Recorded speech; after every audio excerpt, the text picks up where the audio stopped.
अस्सलामुअलैकुम everyone, I am doctor Shanta Tahir and आप देख रहे हैं डॉक्टर मोटिवेशन। आज की हमारी वीडियो का बहुत इंपॉर्टेंट टॉपिक है which syllabus to follow in 2023 MDCAT. जो लोग गैप ईयर ले रहे हैं तो मुझे काफ़ी सारे मैसेजेस आ रहे थे कि हम पीएमसी का सिलेबस फॉलो करें या पीएमडीसी का या यूएचएस का, हम कौन सा सिलेबस फॉलो करें। क्योंकि पहले पीएमसी थी, अब पीएमडीसी आ गई है, तो बच्चों को बहुत ज़्यादा कन्फ्यूजन हो रही थी कि कौन सा सिलेबस फॉलो किया जाए इन द गैप ईयर। तो अगर तो आप मेरे चैनल पर नए हैं तो जल्दी से मेरे चैनल को सब्सक्राइब कर दें, लाइक और शेयर कर दें। सबसे पहले मैं बात करूँगी कि अब आपको सिलेबस कौन-सा फ़ॉलो करना है। मेरे अकॉर्डिंग आपको सिलेबस तो पीएमसी का 2022 का जो उन्होंने सिलेबस दिया हुआ है, आपको वही फ़ॉलो करना है अभी के लिए। लेकिन एक बहुत बड़ा मसला ये है कि आपके एग्ज़ाम से पहले, आपके एमडी कैट से पहले इलेक्शंस होंगे। तो इलेक्शंस होंगे तो फिर हमें नहीं पता कि इलेक्शंस के बाद पीएमसी रहेगी या पीएमडीसी रहेगी। तो अगर तो पीएमसी रहती है तो फिर आपके सिलेबस में बहुत माइनर चेंजेस आएँगे, लाइक कोई एक आधा टॉपिक ऐड ऑन हो जाएगा या सब्सट्रैक्ट हो जाएगा, दैट्स इट। लेकिन अगर तो पीएमडीसी आती है तो फिर वो कुछ चैप्टर बिल्कुल एक्सक्लूड कर सकती है, कुछ नया डाल सकती है, कुछ पैटर्न चेंज कर सकती है।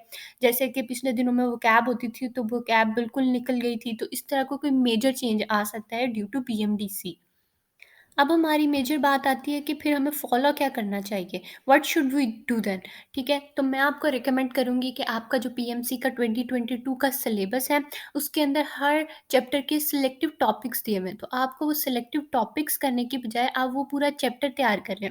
अगर तो वो कुछ टॉपिक ऐड ऑन करते हैं या निकालते हैं, तो आपने वो एटलीस्ट पूरा चैप्टर किया होगा, तो आपको फ़ायदा हो जाएगा। ठीक है? उसके बाद एक ये बहुत क्वेश्चन आ रहा था कि हम कौन-सी बुक्स इस्तेमाल करें, हम अपने प्रोविंस की बुक्स इस्तेमाल करें या हम फेडरल की बुक्स इस्तेमाल करें। तो मैं आपको मेजरली ये रिकमेंड करूँगी कि आप सिंध के हैं तो सिंध की बुक्स करें, आप पंजाब के हैं तो पंजाब की बुक्स करें, केपीके के हैं तो केपीके की करें, आप फेडरल के हैं तो फेडरल की बुक्स करें। पहले तो आपने अपनी प्रोविंस की बुक्स को बहुत अच्छे से करना है कि आपकी उस पे मेजरली ग्रिप हो जाए, ठीक है? देन उसके बाद मैं आपको रिकमेंड करूँगी कि आप फेडरल की जो बुक है, उसकी बायोलॉजी की बुक जो है वो ज़रूर तैयार करें। और वो भी कैसे तैयार करनी है? आपने जब अपने प्रोविंस की बुक कर ली है, देन आपने फेडरल की बायोलॉजी की बुक उठानी है एंड आपने उसी टॉपिक को जो आपने अपनी बुक से किया है, उसको फेडरल की बुक से पढ़ना है। तो वो सेम कॉन्सेप्ट होता है, जस्ट वर्डिंग चेंज होती है। तो इस तरह से आपकी एक रिवीजन भी हो जाएगी उस कॉन्सेप्ट से।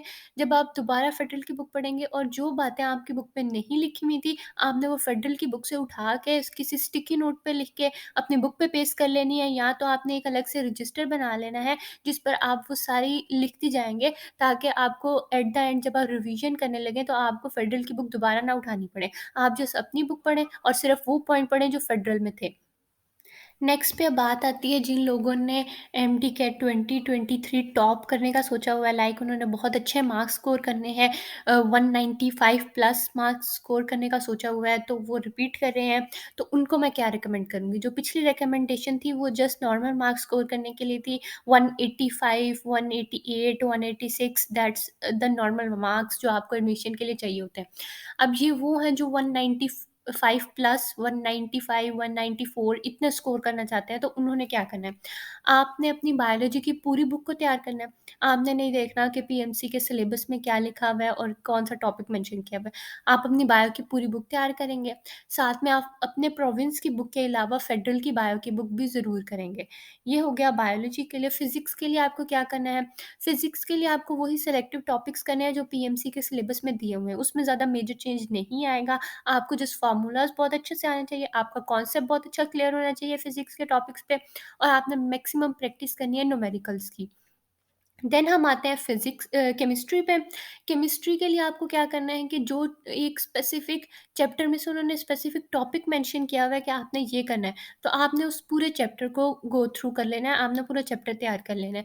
ये हो जाएगा केमिस्ट्री के लिए। लेकिन अगर आपके पास उसके बाद भी टाइम बच जाता है, काफ़ी ज़्यादा जो लायक बच्चे होते हैं तो वो काफ़ी अच्छे से टैकल कर लेते हैं और उनके पास काफ़ी अच्छा टाइम होता है हर सोर्स को पढ़ने का। तो अगर आपके पास उसके बाद भी टाइम बच जाता है, तो फिर मैं आपको रिकमेंड करूँगी कि आप केमिस्ट्री की फेडरल की बुक भी पढ़ सकते हैं, लेकिन ये जब आपके पास टाइम हो तब करना है, उससे पहले नहीं करना। उससे पहले आपको सिर्फ बायोलॉजी अच्छे से तैयार करनी है, अपने प्रोविंस की, फेडरल की, देन आपको फिजिक्स के सिलेक्टिव टॉपिक करने हैं, उसके न्यूमेरिकल्स अच्छे आने चाहिए, फार्मूलाज अच्छे आने चाहिए, कॉन्सेप्ट अच्छा क्लियर होना चाहिए।